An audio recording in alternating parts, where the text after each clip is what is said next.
5월 8일 어버이날 법률방송 로투데이 시작하겠습니다. 첫 소식입니다. 삼성 바이오로직스 분식 회계 의혹을 덮기 위해 관련 증거를 은폐한 혐의를 받고 있는 이 회사 팀장급 보안 담당 직원에 대한 법원 구속영장 실질 심사가 오늘 서울중앙지법에서 열렸습니다. 회사 마룻바닥을 뜯고 관련 자료들을 묻는 영화 속에서나 나올 것 같은 일이 실제 삼성에서 벌어졌다는 것이 검찰 수사 내용인데요. 삼성 바이오로직스 분식 회계 수사가 어떤 의미가 있는 것인지 심층 리포트 신세아 기자가 전해드립니다. 오늘 오후 서울중앙지법에선 명재원 영장전담 부장판사 심리로 삼성 바이오로직스 보안 담당 실무 책임자 A 팀장에 대한 구속 전 피의자 신문이 진행됐습니다. 검찰은 어제 삼성바이오 공장을 전격 압수수색해 마룻바닥을 뜯고 회사 공용 서버와 직원 노트북 등 은닉된 자료를 확보했습니다. A 팀장은 검찰 조사에서 자료 은닉 사실은 인정하면서도 자신의 판단으로 증거 자료를 숨긴 것이라며 윗선의 개입은 없었다고 주장한 것으로 전해졌습니다. 하지만 검찰 안팎에선 A 팀장의 진술을 그대로 믿는 분위기는 거의 없습니다. 일개 보안팀장이 윗선의 지시 없이 독자적으로 분식회계 관련 자료들을 은닉할 아무런 이유도 실익도 없다는 겁니다. 사실 이렇게 일개 직원이 독자적으로 증거인멸을 시도했을 가능성은 굉장히 적다고 보이고요. 이게 어느 정도 윗선의 지시나 개입이 있지 않고서는 이렇게 증거인멸을 하기는 어렵다. 삼성 바이오 측은 이와 관련한 법률 방송의 질의에 입장이 없는 게 입장이라는 말만 되풀이했습니다. 저희 공식적인 입장이나 이런 거는 따로 나가는 게 없는 상태입니다. 지가 없었다라고 하셨는데 네. 이건 어떤 입장이신지. 그것도 마찬가지로 진행 중인 사건이라 저희가 거기에 대해서 코멘트는 따로 안 하는 걸로 했습니다. 삼성 측이 이처럼 극도로 조심스러운 반응을 보이는 건 삼성바이오로직스 분식회계 수사가 이재용 부회장 뇌물 재판과 맞닿아 있기 때문입니다.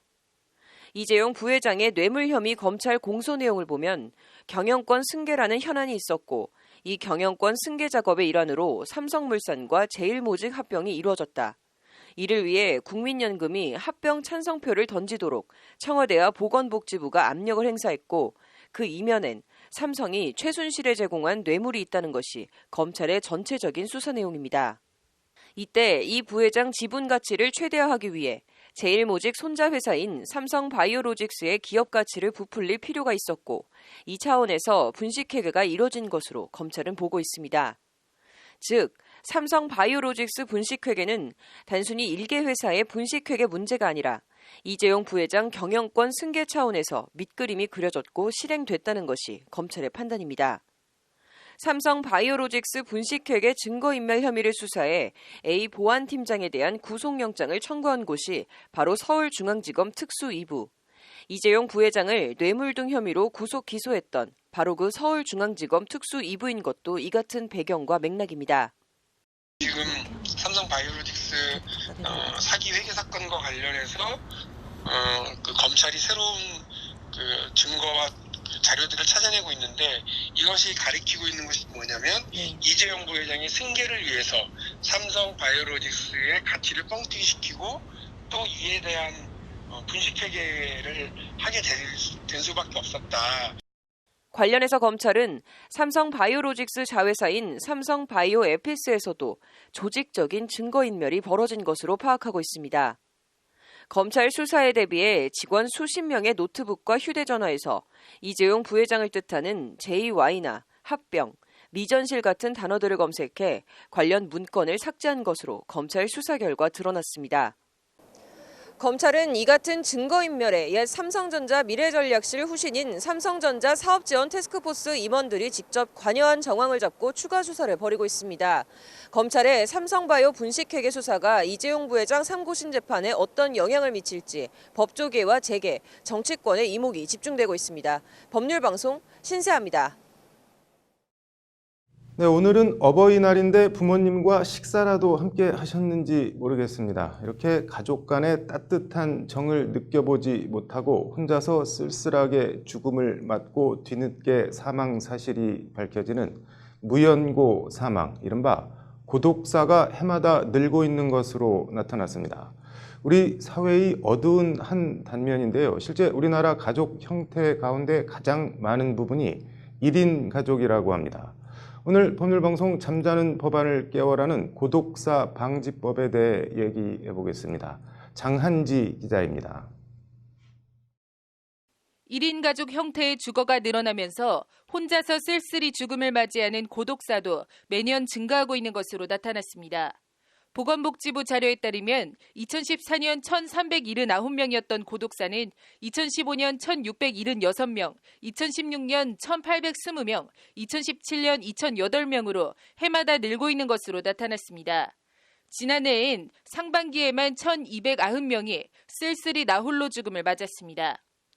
주목할 점은 한창 가정을 꾸려나가야 할 50대 무연고 사망자가 70세 이상 다음으로 높게 나타났다는 점과 40대 고독사 비율이 10%에 육박하며 60에서 69세 고독사와 비슷하다는 점입니다.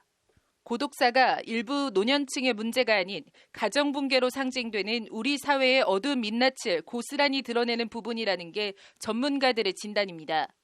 채무가 많다던가 아니면 알코올릭이 있으셨다던가 만성 질환이 있으신데 혼자 사시는 분들이거든요. 그러는 과정에서 관계망도 단절되고 일자리도 잃고 이런 과정에서 혼자서 죽음을 맞이하는 가능성들이 높아진 거죠.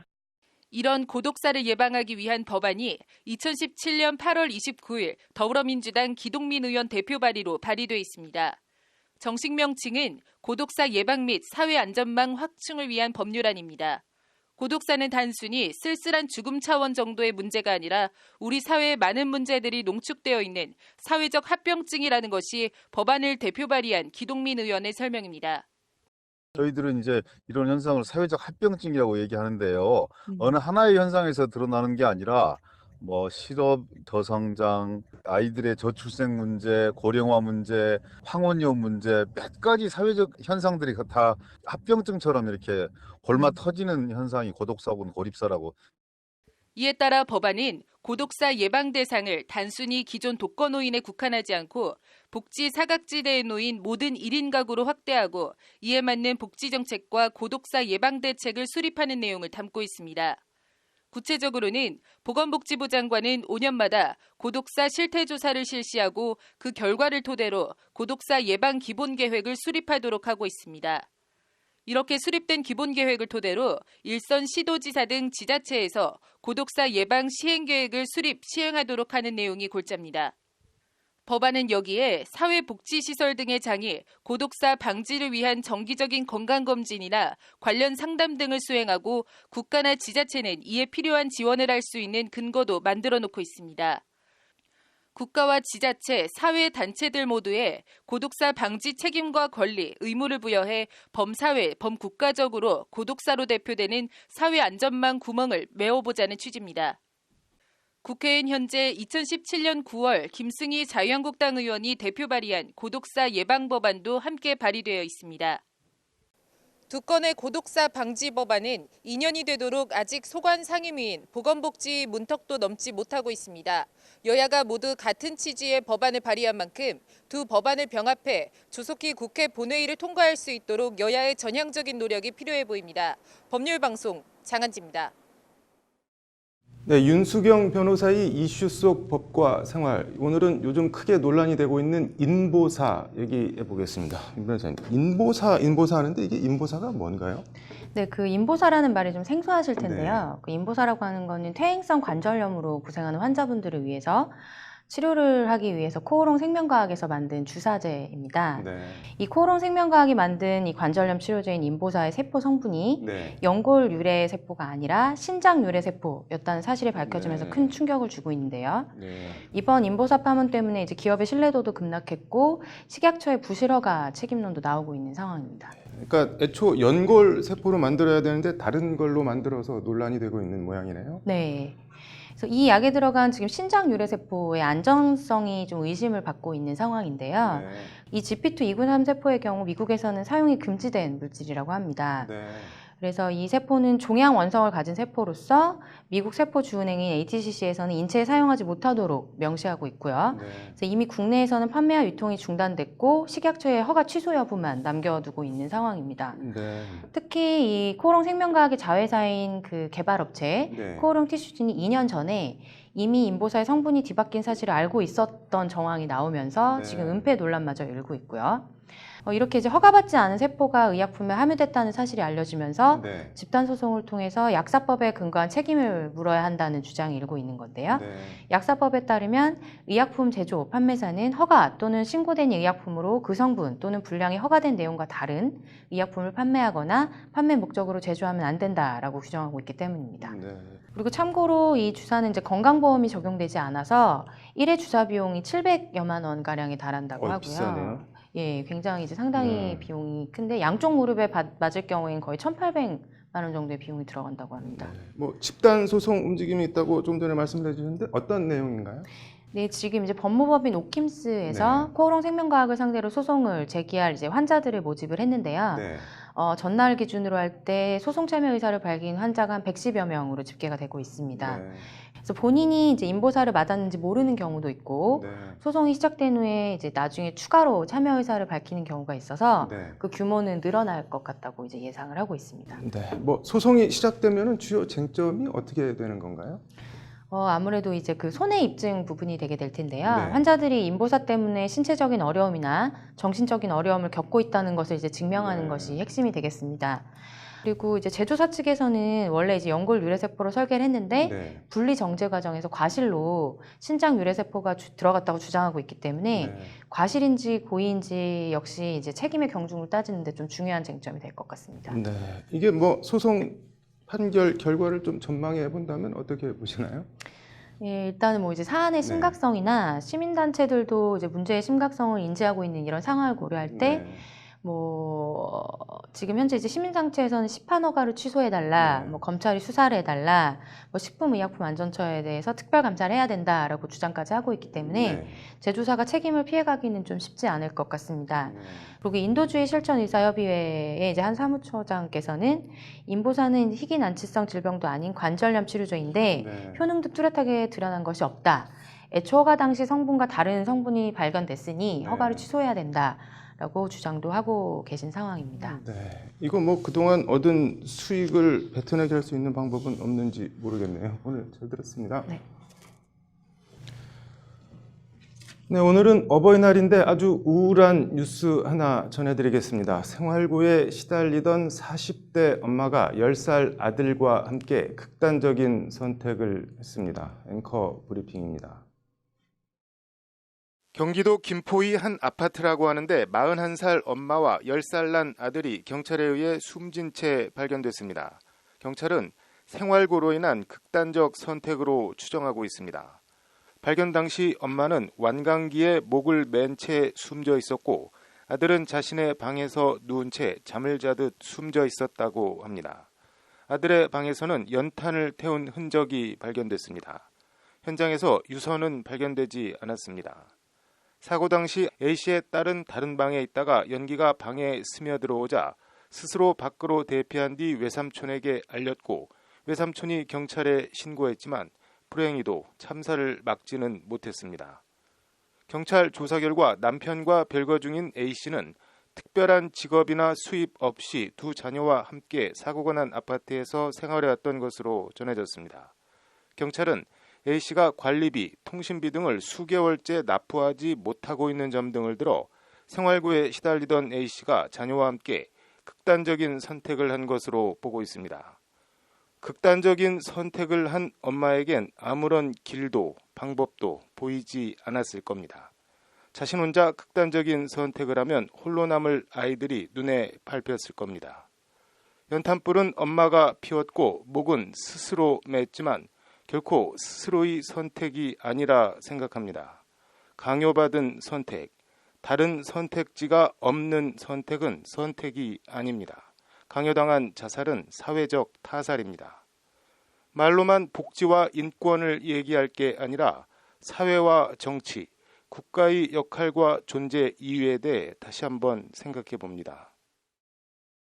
19세기 러시아 사실주의 작가 안톤 체홉의 비탄이라는 소설이 있습니다. 말하지 못하는 슬픔, 말할 사람이 없는 외로움에 관한 이야기입니다. 얼마나 도움이 될지 자신 있게 말씀드릴 순 없지만 혹여라도 우울증에 시달리고 있거나 그게 무슨 이유로든 극단적인 선택을 생각하고 있다면 자살 예방 한라인 1577-0199, 희망의 전화 129, 생명의 전화 1588-9191 이런 전화번호들을 기억하시길 바랍니다. 전화를 걸어 지푸라기 잡는 심정으로 상담이라도 얘기라도 한번 해보시길 권고드립니다. 길은 어디에나 언제나 있다고 굳게 믿으면 길은 있다고 합니다. 앵커 브리핑이었습니다. 네, 이어서 법조계 소식 전해드리겠습니다. 법무부가 오늘 제8회 변호사 시험 합격자 55명을 신규 검사로 임용했습니다. 이는 로스쿨 출신 검사 임용으로는 역대 최대 규모로 학부 법학 전공자는 21명, 비법학 전공자는 34명으로 비법학 전공자가 더 많았습니다. 법제처가 규제 혁신을 위한 법령 일괄 정비를 추진하기 위해 31개 법령 대통령령 일부 개정안을 오늘부터 다음 달 16일까지 입법 예고합니다. 교육부가 교육부나 소속 산하기관, 대학 등 학교 현장에서 벌어지는 교육비리 감사에 일부 시민이 공무원과 함께 직접 참여하는 시민감사관 제도를 도입합니다.